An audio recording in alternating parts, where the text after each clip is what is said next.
आओ काजल।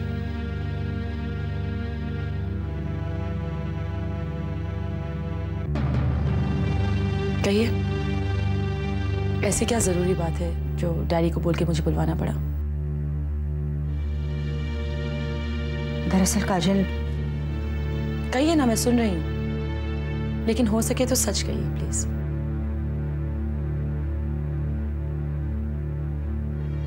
मैं तुमसे माफी मांगना चाहती हूँ काजल। मुझसे माफी मांगने की क्या जरूरत है आपको? किस लिए? आप माफी मांगना चाहती हैं ना मम्मी, तो जाकर डैडी से माफी मांगिए, जो कोर्ट की तरह आपको निर्दोषी मानते हैं। जाके नीरज से माफी मांगिए, जिसको आपने इतने दुख दिए हैं। मुझसे माफी मांगने की क्या जरूरत है आपको? पता नहीं मैं सही हूं या गलत। शायद मेरा ये आपसे कहने का कुछ हक भी नहीं बनता, क्योंकि मैं छोटी हूं और आप बुजुर्ग हैं। लेकिन आपको नहीं लगता कि आपका फर्ज बनता है कि आप डैडी को सच बताएं और उनसे माफी मांगे? इससे आगे मैं कुछ नहीं कह सकती। आप बड़ी हैं, समझदार हैं। और कुछ कहना चाहती हैं आप मुझसे?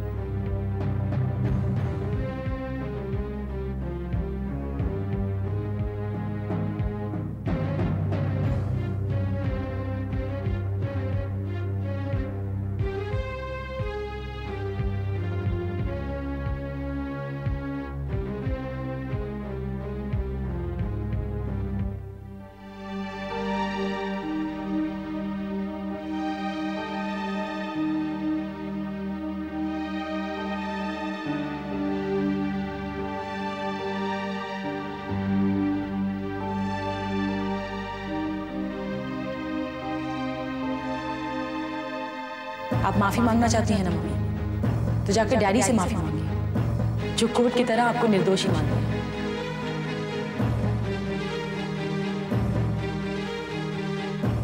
जाके नीरज से माफी मांगिए, जिसको आपने इतने दुख दिए हैं। आपको नहीं लगता कि आपका फर्ज बनता है कि आप डैडी को सच बताएं और उनसे माफी मांगे?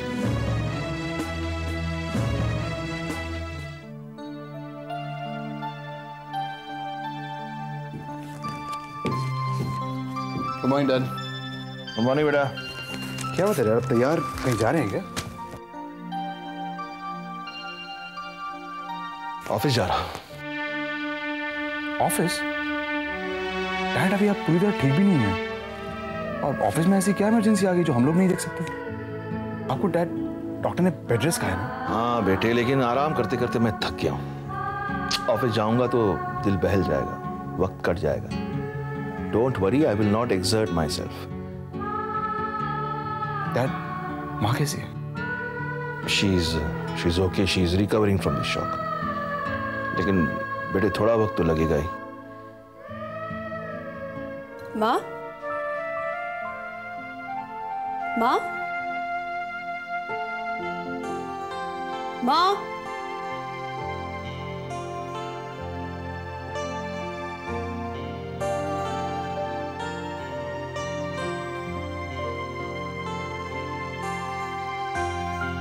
माँ? माँ?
Come on.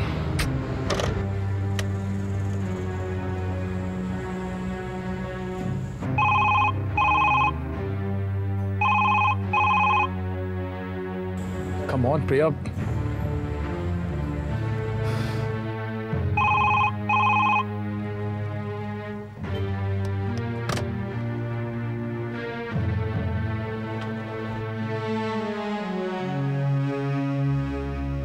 हमने रेखा जी के पेट से सारी नींद की गोलियां बाहर निकाल दी, लेकिन वो तो अपना असर कर चुकी थी। हमने अपना इलाज चालू कर दिया है। फिलहाल हम कुछ कह नहीं सकते। आप दुआ कीजिए।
हेलो प्रिया, मैं अनुपम बोल रहा हूँ। कहाँ थे तुम? अनुपम, मैं वो... अच्छा वो छोड़ो, पहले मुझे ये बताओ, क्या मुझसे मिलने कोई घर आया था? नहीं तो मतलब पता नहीं, मैं अभी हॉस्पिटल से आ रही हूँ। हॉस्पिटल से? क्यों? अनुपम, तुम जल्दी से घर आ जाओ। नहीं, तुम हॉस्पिटल चले जाओ, वहाँ तुम्हें सबके साथ होना चाहिए। मम्मा को हॉस्पिटल में एडमिट किया हुआ है, उन्होंने स्लीपिंग पिल्स की ओवरडोज ले ली थी। क्या? ओह गॉड! प्रिया, मैं तुम्हें बाद में फोन करता हूँ। अनुपम सुनो तो।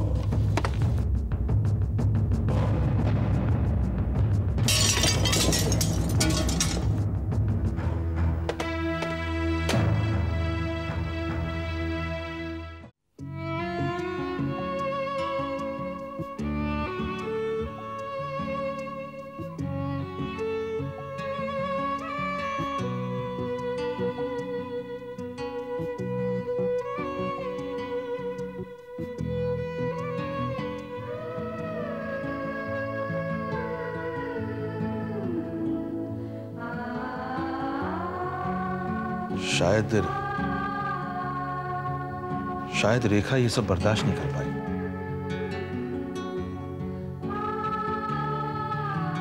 यही होता है अच्छे लोगों के साथ। जो दिल के साफ होते हैं वो इस तरह का इल्जाम तो बर्दाश्त कर ही नहीं सकते।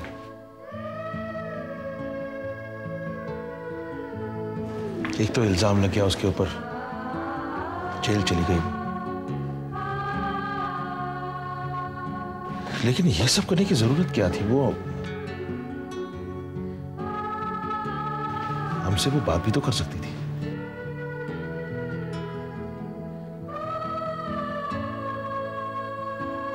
खैर बेटे, मेरे ख्याल से तुम्हें घर जाना चाहिए। काजल अब तक अपनी माँ के घर से लौट आई होगी। नहीं डैड, मैं यहीं पे रहूंगा माँ के पास। देखो बेटे, तुम चिंता मत करो। यहाँ सुधीर सुनीति है, ईशान और भावना आते होंगे, मैं भी हूँ यहाँ। जैसे रेखा को होश आएगा मैं तुम्हें फोन कर दूंगा। ओके? हाँ? तुम घर चले जाओ थोड़ी, मैं हूँ।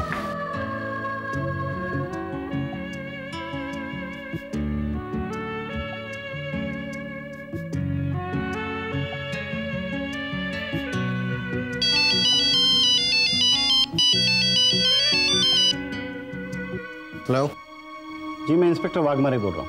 जी हाँ, कहिए। मैं बताने के लिए फ़ोन किया है कि कोर्ट में कल आपकी माँ की पेशी है। पेशी? जी हाँ, रिचा मर्डर केस में कोर्ट से उन्हें सिर्फ बेल मिला है, वो अब तक बरी नहीं हुई। इंस्पेक्टर साहब, माँ को अभी हॉस्पिटल में एडमिट किया है। हॉस्पिटल में? क्यों, क्या हुआ? एक्चुअली उनकी तबीयत एकदम से खराब हो गई तो लाना पड़ा। ठीक है, कल शायद वो कोर्ट में नहीं आ पाएंगे।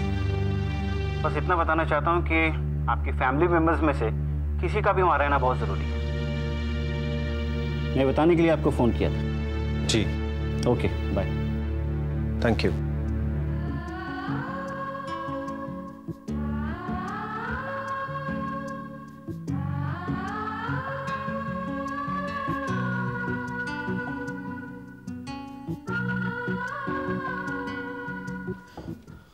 अनुपम, ये सब क्या है अनुपम? अनुपम, ये सब क्या है? और ये चोट कैसे लग गई? हाँ, ये चोट कैसे लग गई? कुछ नहीं प्रिया, बस ऐसे ही। तुमने फिर किसी से झगड़ा किया ना अनुपम? अनुपम, तुम भी ना, घर में वैसे ही मम्मी को लेकर टेंशन चल रही है और तुम ऊपर से। वही तो प्रिया, वही तो। फोन पर मम्मी के बारे में सुनकर इतना टेंस हो गया था कि मुझे कुछ सूझ नहीं रहा था। चलते चलते पैर फिसल गया और ये चोट लग गई। इसका मतलब ये तो नहीं है कि तुम फोन ही ना करो और इतनी देर रात घर पे वापस आओ। Priya please try to understand me. तुम तो जानते हो कि मैं अपना खुद का कुछ बिजनेस स्टार्ट करने वाला हूं। बस उसी मीटिंग के सिलसिले में थोड़ा फंस गया था बस। अनुपम, तुम फिर से कोई गलत काम तो नहीं कर रहे हो?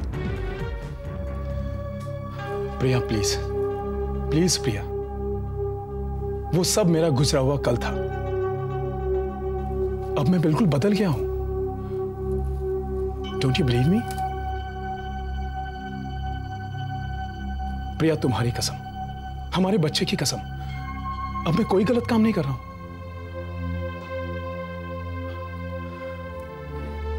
अब मां की तबीयत कैसी है? फिलहाल बेहोश है, कुछ कह नहीं सकते। ओह गॉड। प्रिया मैं चेंज कर लेता हूं, उसके बाद हॉस्पिटल जाता हूं।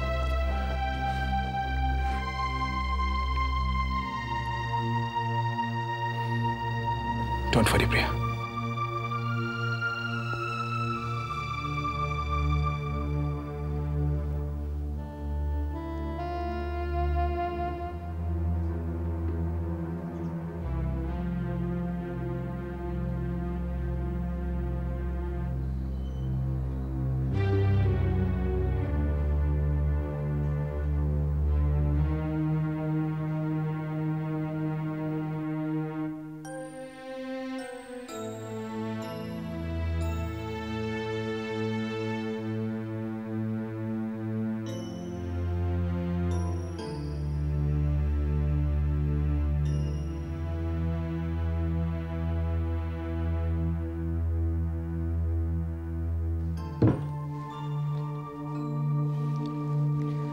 अब इतना क्यों सोच रहे हैं नीरज जी?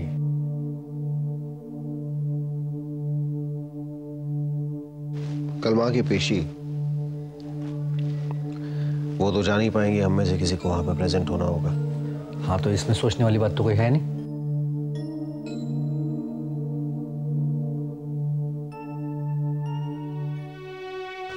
खलील उल रहमान की गवाही भी है कल।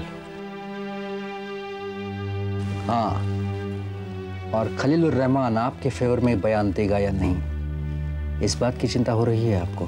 हाँ? रेखा जी कैसी हैं? She is not out of danger as yet. अभी वहीं से होकर आ रहा हूं मैं, पता नहीं। तो फिर कल आप ही चलिए मेरे साथ कोर्ट में।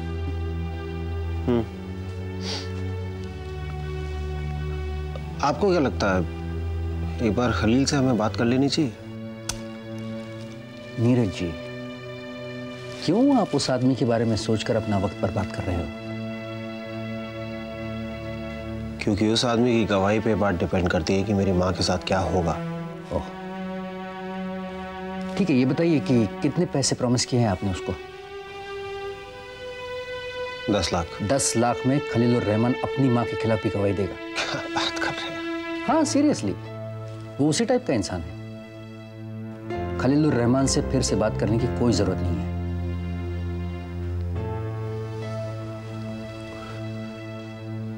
तो ऐसा करते हैं कि कल साथ में कोर्ट चलते हैं। मैं आपको लेने के लिए आ जाऊंगा, वहां से ऑफिस चलेंगे, उसके बाद कोर्ट निकल जाएंगे। ऑफिस क्यों? वो सुधीर से कह के पैसे मैंने ऑफिस में रखवाए। नीरज जी, पहले काम तो पूरा हो जाने दो, पैसे तो देने ही हैं। हाँ?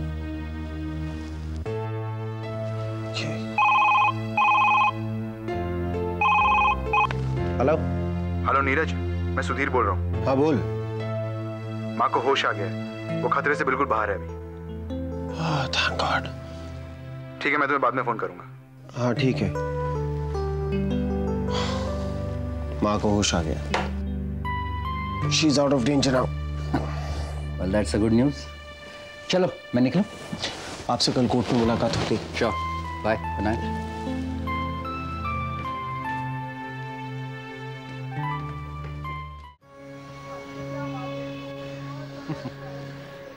मुबारक हो नीरज जी। कोर्ट में पुलिस रेखा जी के खिलाफ कुछ साबित नहीं कर पाई। आखिर आपने अपनी माँ को बचा ही लिया। वो सब मेरी वजह से। मैंने कोर्ट में बयान बदल दिया इसलिए रेखा जी साफ साफ बचकर निकल गई। अब आप लोग अपना वादा पूरा कीजिए, मुझे मेरे पैसे दे दीजिए। कौन से पैसे? वही मेरे 10 लाख रुपए, बयान बदलने की फीस। आपने मेरे बिहाफ पे कुछ कमिट किया था इनको क्या? नहीं तो मुझे लगा आपने कमिट किया है। वो तो आपसे पैसे मांग रहे हैं। आप जानते हैं इनको? हाँ, वैसे जानता तो हूं मैं इन्हें। ये वही शख्स हैं जिनका कोई ईमान धर्म नहीं है। अपने मुवक्किल के खिलाफ जाने वाले बहुत ही बेगैरत वकील हैं ये। बिन पैंदे का लोटा। हमेशा हमेशा अपनी पहले सोचते हैं, फिर औरों की। बहुत बहुत ही खुदगर्ज इंसान है। क्यों रखते हैं ऐसे लोगों से आप सरोकार? I am sorry. आप प्लीज जाइए ना। देखो, आप लोग मेरे साथ ऐसा नहीं कर सकते। क्या नहीं कर सकते? हम लोग तो आपके साथ ऐसा कर चुके हैं। आप लोग मुझे जानते नहीं हैं। मैं ये केस दोबारा खुलवा दूंगा। किससे कहोगे? पुलिस से? हाँ जाओ, वैसे भी पुलिस तुम्हें ही ढूंढ रही है। क्योंकि पुलिस ने ये सारा केस तुम्हारे बयान पर पेश किया था। कोर्ट में अच्छा मजाक बनाया आपने पुलिस का। क्या क्या नहीं कहा आपने उनके खिलाफ। इसलिए खलील साहब, मेरी सलाह ये है कि आप यहां से दफा हो जाओ। अगर पुलिस के हाथ लग गए तो ठीक है, मैं तुम लोगों को देख लूंगा।